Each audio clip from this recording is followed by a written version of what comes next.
घटना के घटा पर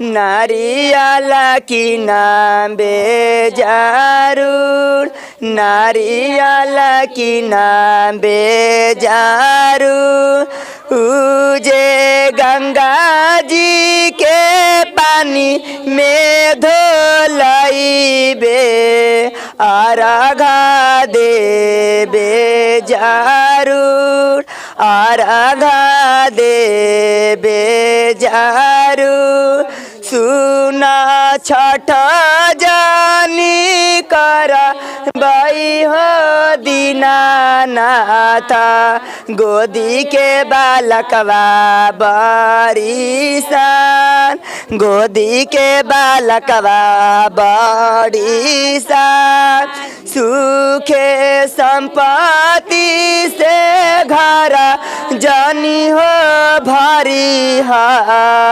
करबई छठी के बारात करबई छठी के बारात सुंदर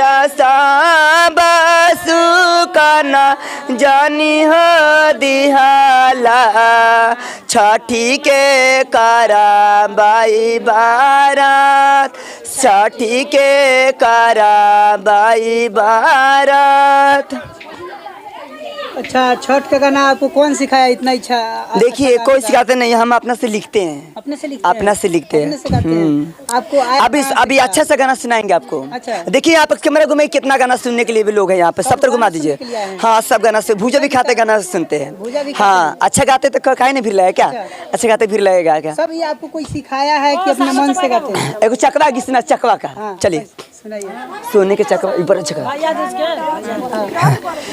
सोने के चकवा है चकमक करले